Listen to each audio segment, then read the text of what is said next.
Okay, well, hi everyone.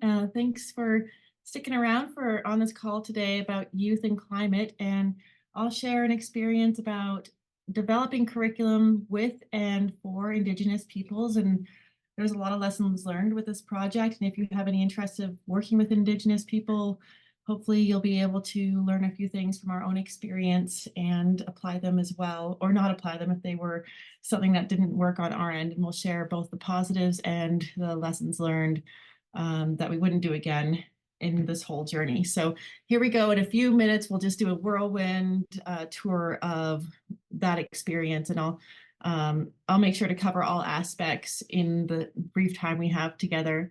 So as I start sharing some background about this project, I'll just put a question in the chat for all of you to think about and respond to both attendees and panelists as I'm talking. So if you could just review that, and when you have a moment of inspiration, want to share that with everyone, that would be fantastic in the chat. Okay, so this brief story is about my experience in the Colorado Plateau area of Utah. I'm in Moab and just north of the Navajo Nation and surrounded by a range of tribes, including the Ute tribe, the Hopi tribe as well, and there's the Apache and a range of other tribes that live still in this area and have a very strong presence here. And as part of a NECI initiative, actually, Patricia Townsend in Washington formed a team, and we submitted a National Science Foundation grant to do this project called Climate Change Community Programs and Opportunities. If you look at the acronym of that, what I just said, it's C3PO. So we had a little nerdy Star Wars acronym for our project. And Patricia in her project worked with Latinx population in Washington, and I worked with Indigenous populations in Utah.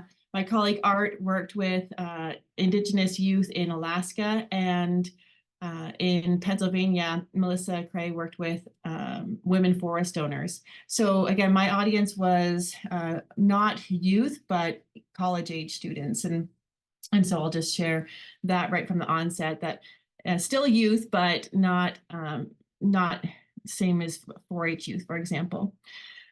Okay, so at the beginning of this NSF grant, our whole plan was to apply already created an excellent curriculum from the University of California called Climate Stewards. And what I learned over time is that a canned curriculum applied to Indigenous populations, even if it is adaptive, was not going to work very well, and it wasn't going to be the best approach, that we had to design this from the ground up.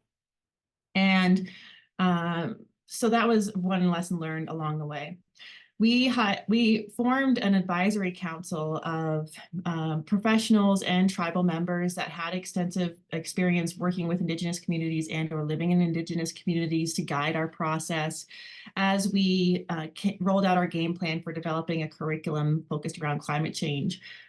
It involved over time, first of all, we needed to expand our timeline. We learned right away with beyond the boundaries of the NSF grant, because building the relationships with tribal members took a lot longer than even we had imagined at the beginning. And so definitely extending timelines is an important aspect of working with Indigenous communities. And that's difficult in our academic environments with the turn and burn of and giving us many reality checks, like, first of all, our timeline was unrealistic.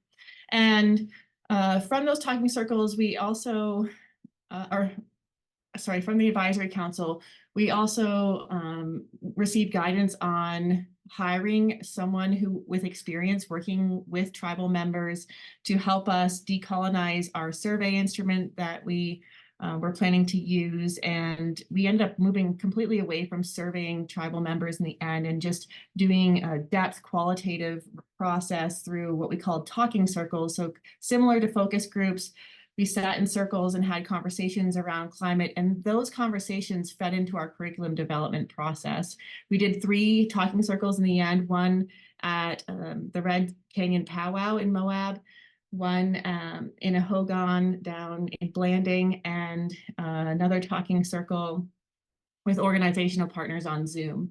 And then also the Hogan Talking Circle was with participants in a program called Native American Tribes Upholding Restoration and Education.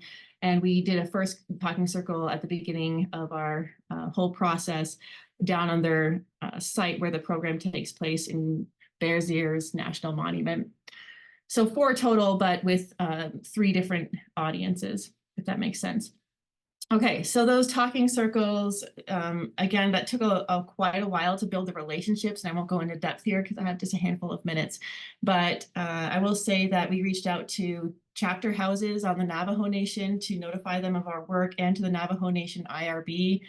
And we didn't receive a response from the Navajo Nation IRB, which we were told from some tribal members and on our advisory council that could actually be good news, that there weren't any red flags about the research. But our IRB was not happy with the fact we hadn't received notification for the Navajo Nation IRB, and it really delayed our project. And so early communication, if the tribe you're working with has an IRB, is extremely important. And building that, in hindsight, I would have built that right at the beginning of the grant application process. And one thing that was a positive in the end, unexpectedly, is I had already volunteered at the Red Sands powwow in years past. And so I had a relationship with some of the staff there. And that allowed us to conduct a talking circle at the powwow, but we also paid to table there. So we contributed to the event financially. And then we conducted a talking circle on the side of tabling, an educational table. So at first, we launched a position to decolonize our instrument and everything as Latinx and Indigenous. At first, I was going to look at both populations and climate perceptions from both.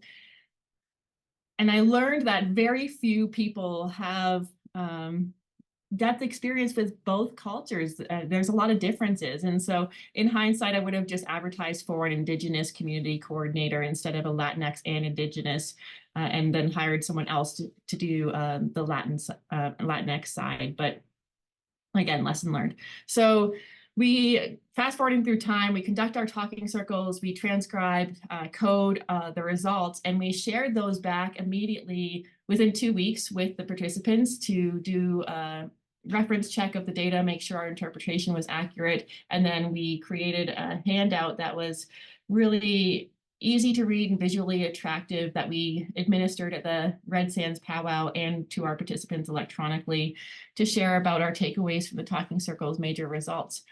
After the talking circles, we hired 3 Indigenous participants who had engaged in the talking circles to co-create a climate change curriculum with us for the Native American Tribes program. At the beginning of the grant, I had planned to launch my own program, and then realized that that would be in competition with an already existing program within Bears Ears National Monument. So we partnered with them instead and just strengthened their program through our research.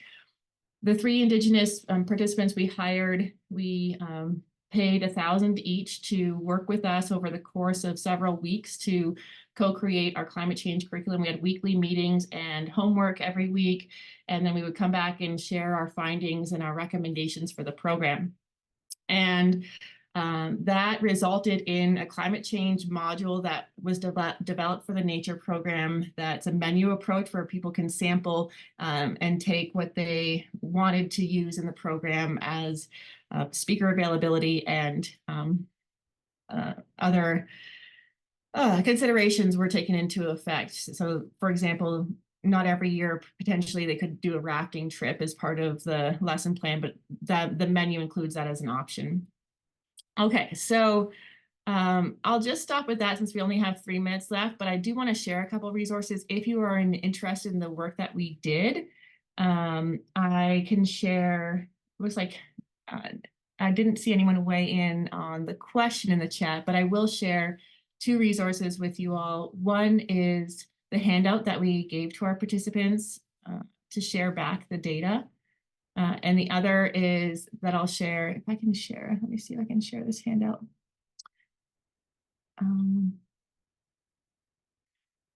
Oh, shoot, I can't share, but let me just share my screen real quick and I will just show you what it looks like.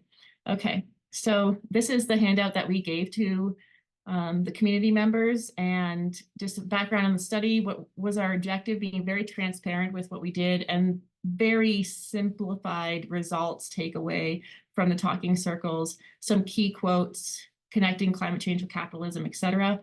And then the climate change curriculum co-creation. What did we do? How did we do it? And here's a sample of what the model or menu style approach included. So if you want to receive an example of the depth curriculum, which is the co-created menu that we did with all of the suggestions and the speakers and things like that, I'm happy to share that. And just we'll end by saying that the one that we developed included a lot more activism. It included a lot more Indigenous voices in the speakers, and also movies and other things that were shared. And it ended up with a much more diversified menu of options for the program to use, especially because it's a program that targets Indigenous people. That was important to our group. So in that brief time, we have 1 minute left. I'll go ahead and wrap up and share it back with Jenny and with James. Thanks, Roz.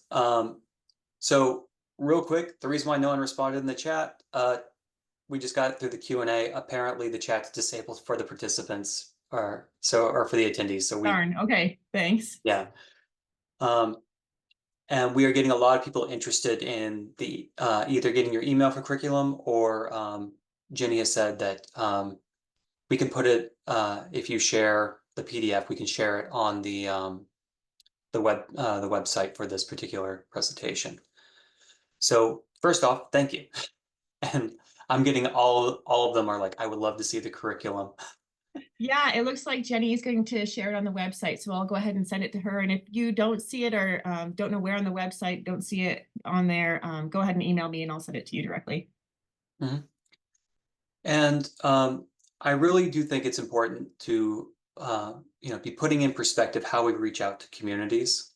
I think to a large degree, we're pretty decent at reaching out to our individual communities in a lot of ways, but it's really important to be able to take into account all the different, I don't even know the proper words for it, but all the different ways of communicating, styles, as well as what is important to our individual communities.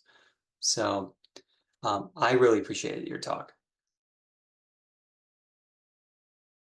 This has been a production of Cornell University, on the web at cornell.edu.